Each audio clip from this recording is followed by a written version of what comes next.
ئایا ترەس دۆزەخ بۆ پەنابەران دەخولقێنێت؟ سەرۆکوەزیرانە نوێیەکەی بەریتانیا مژدەی بۆ کۆچبەران پێ نییە. ئەو یەکێکە لەوانەی پشتگیری لە ناردنی پەرامبەران دەکات بۆ ڕواندا.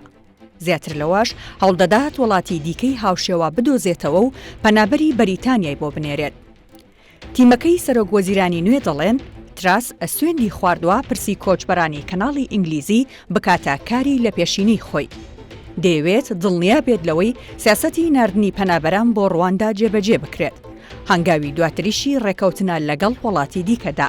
یەکێک لە پاساوەکانی ترەس ئەوەیە لە سەدا 40 ئەو کۆچبەرانی دێنە بەریتانیاوە خەڵکی ئەلبانیان کا وڵاتێکی ئارامە و جەنگی تێدا نییە.